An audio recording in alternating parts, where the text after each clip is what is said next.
Glória a Deus. Boa noite, queridos. Vocês estão bem? Glória a Deus. Que alegria revê-los. E é sempre bom, estarmos juntos. Mais uma vez, Andresa, prazer te rever aqui. Seja muito bem-vinda, muito bem-vindo também, o Senhor que está com você. E é como o pastor Zé Carlos falou, Estivemos lá e tudo é possível que crê, irmãos.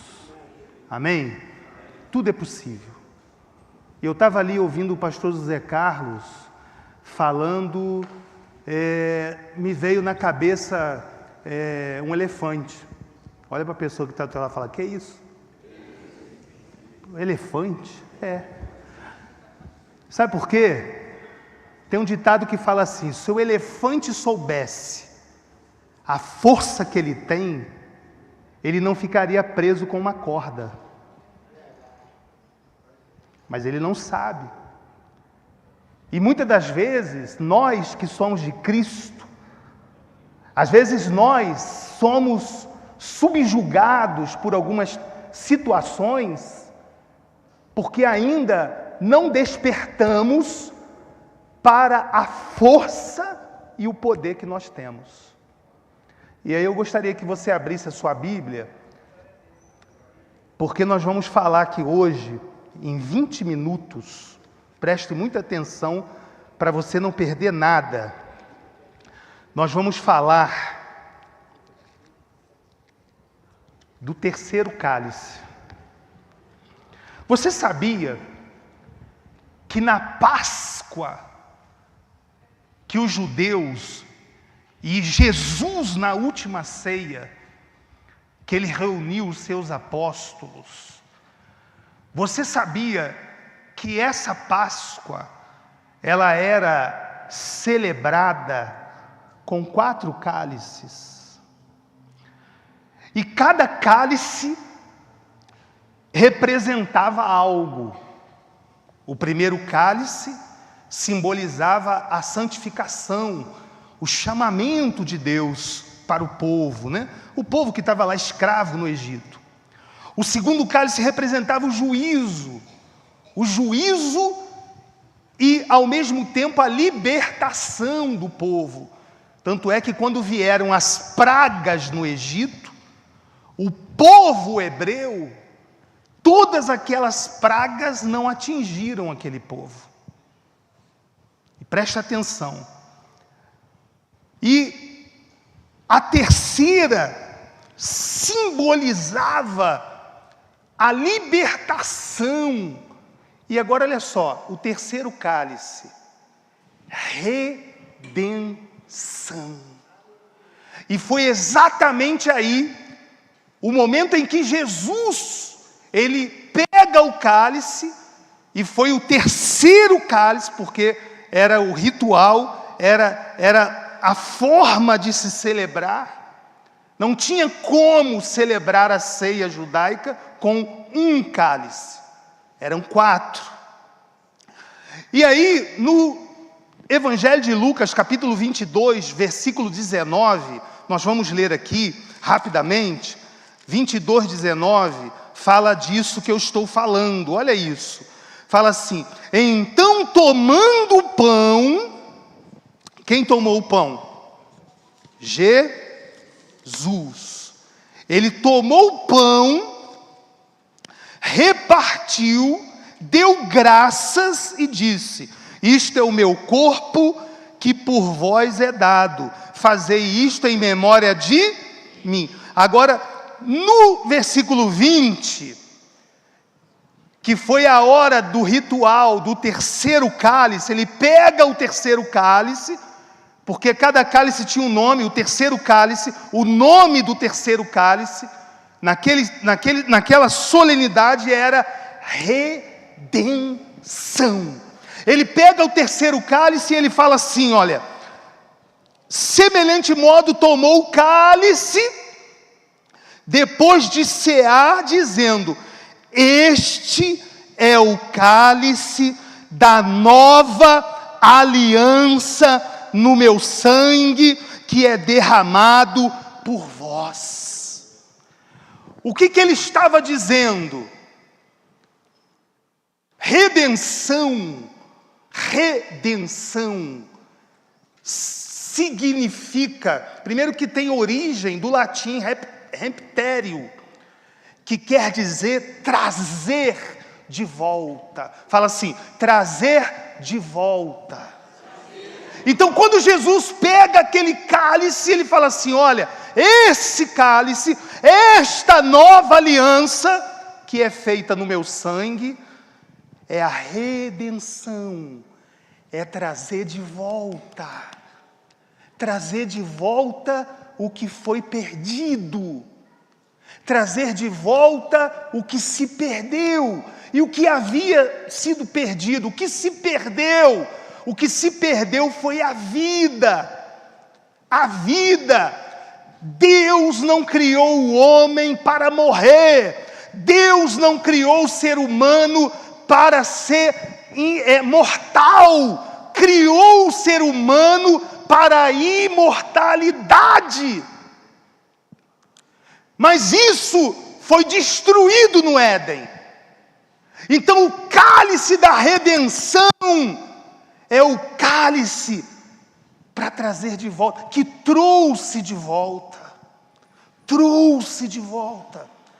a vida e nos regenerou. E cumpriu-se ali todas as promessas. Pastor, e o quarto cálice? O quarto cálice significava a vinda do Messias. Isso na ceia judaica. Eles esperam até hoje. Mas nós que somos cristãos, nós sabemos que ele já veio a primeira vez e vai voltar de novo. Amém, queridos? Quem crê também? Mas presta atenção. Qual foi o resultado dessa redenção?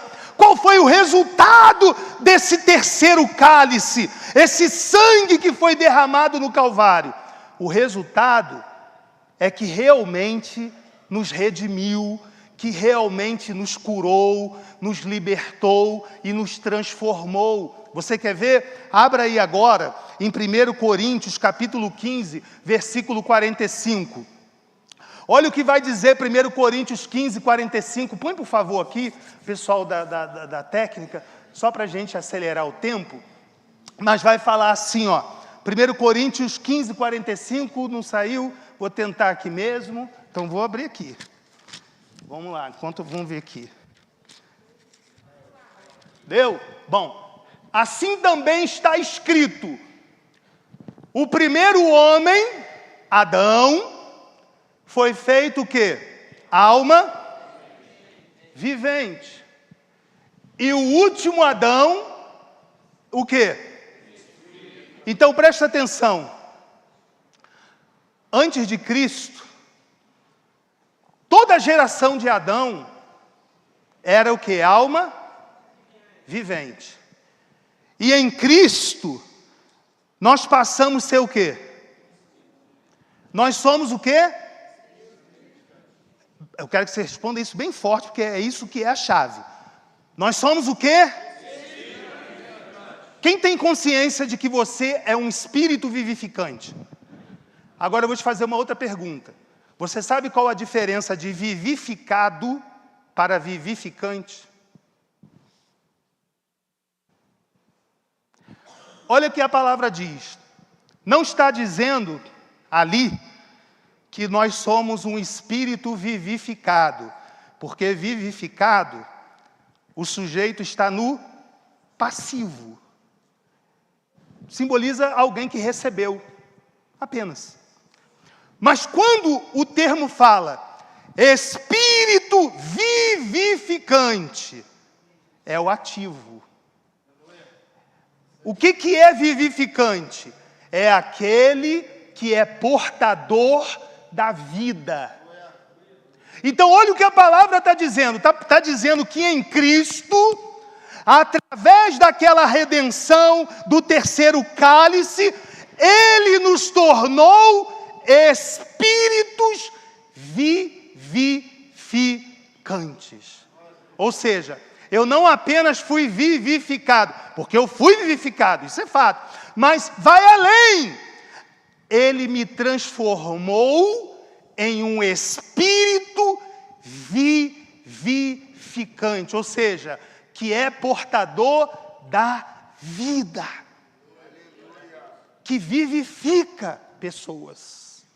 Quem está entendendo, por favor? Olha isso, queridos. Aí alguém vai dizer, não, pastor Gamonal, então eu quero mais uma referência para fechar. Aí o senhor vai me convencer. Primeiro que não sou eu, é o Espírito Santo que te convence. Mas vamos lá, 1 João capítulo 4, versículo 17 ao 19, para a gente fechar. Para que você entenda, não vou te comparar a um elefante não, mas para que você entenda quem você é, a força que você tem e o poder que você tem em Cristo. Nisto é perfeito o amor para convosco, para que no dia do juízo tenhamos confiança, porque qual Ele é, somos. Jesus é espírito vivificado ou vivificante? Mas está falando que nós somos como Ele. Então, a obra consumada da cruz nos fez como Ele é. E a grande dificuldade é que a religião colocou na cabeça das pessoas que elas não são nada, que elas não têm nada. A religião separou.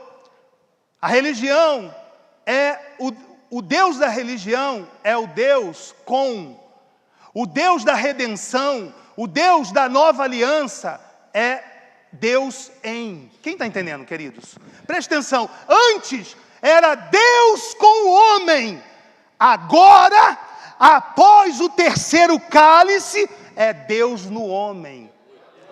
Mas e aí que as pessoas têm dificuldades, porque elas trazem muitas sombras da religiosidade. Que a religiosidade ainda causa essa separação. É Deus no céu e o homem na terra. Não, querido. Nós que somos regenerados em Cristo e que fomos transformados em espíritos vivificantes, é o seguinte, é o homem na terra e o céu dentro do homem. É isso. Isso quer dizer que além de uma enfermidade ou qualquer problema que se levante contra você, não tem o poder, não tem autoridade contra a sua vida. E além disso, além de isso servir para você mesma, para você mesmo, o que ele está dizendo é que você vivifica pessoas. E é isso. É essa consciência que a gente tem que ter. Se a igreja de Cristo na terra voltar às suas origens, rapidinho Jesus volta, porque o mundo vai se render. Então eu quero que você entenda isso. Quem Ele te fez, o poder que você tem dentro de você, para vivificar pessoas, para restaurar pessoas no nome de Jesus. Tudo é a graça, mas é fato que a graça está em você. É fato que a graça se manifesta através de nós, nesse mundo. Amém, queridos? Amém. Jesus não vai descer agora igual Ele desceu, para Ele fazer a obra na terra, não. Hoje lá, até com a Andressa, nós conversávamos, e eu até me lembro, pastor Zé Carlos, que eu falei exatamente isso. Eu falei assim, as pessoas acham que Deus está no céu e a grande dificuldade é elas saberem que Cristo está na terra, em nós. Em nós. E alguém vai dizer, onde está Cristo? Você que é um espírito vivificado pode falar, está aqui, Ele está em mim. Ele está em mim. Quem está entendendo, queridos? Isso é espírito vivificante. Só que a religião transformou as pessoas em espírito vivificado apenas. É aquela pessoa só que, pastor, recebeu, mas não transmite. É a história do elefante. O elefante na corda não sabe a força que ele tem. Aí tem aquele desenho, quem já viu? Que o elefante até sobe no banco correndo do ratinho. Quem já viu? Ele tem medo do ratinho. porque ele acha que o ratinho vai fazer um mal para ele, porque ele não tem consciência de quem ele é. Porque bastaria ele, né? Ele tem, imagina uma pisada de elefante, até na gente, né? Imagina um ratinho. Mas isso exemplifica bem. Se todos soubessem quem verdadeiramente são em Cristo, meu Deus. Aí sabe aquele avivamento que a gente fica ouvindo por aí, um monte de igreja falar? Pois é. Mas o avivamento já aconteceu. O avivamento aconteceu na obra consumada da cruz. Nós não temos que ficar esperando. O avivamento já aconteceu.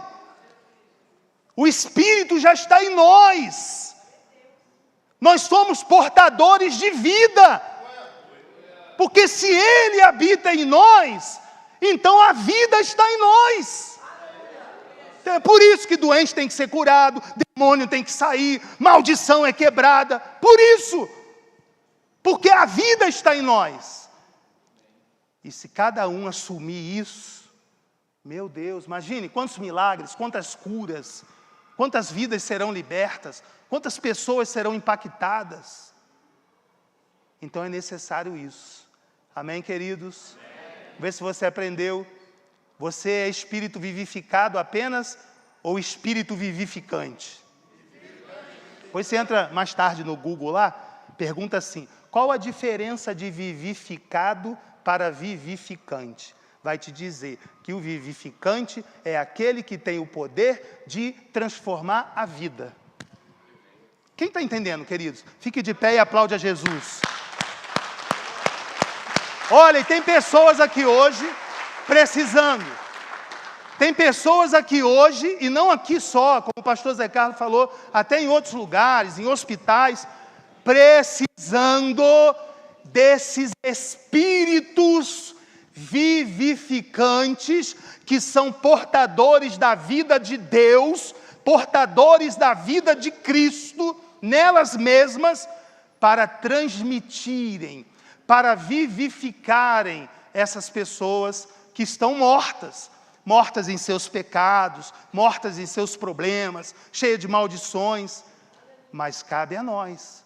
Então nós vamos unir a nossa fé aqui hoje. Quem tem consciência aqui que você é um espírito vivificante?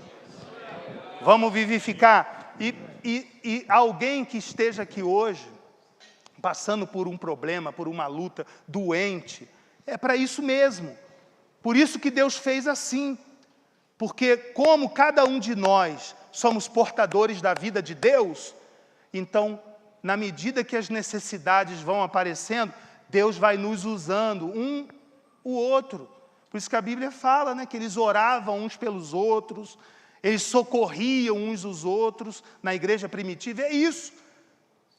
Sempre que um tem necessidade de ter um socorro, seja na hora de uma doença, de uma enfermidade, pode ter certeza, sempre vai ter um irmão, uma irmã, um pastor, seja quem for, que naquele momento Deus vai usar. E as pessoas precisam crer. As pessoas precisam crer que Deus usa pessoas. Amém, queridos? Preste atenção. A obra consumada já foi feita na cruz. Mas para se materializar, Deus habita em pessoas. Deus habita em corpos, em vidas, em espíritos. Por isso, a palavra fala que somos espíritos vivificantes. Quem porta a vida, quem transmite vida. Então, quem quer transmitir vida conosco aqui hoje? Todos nós.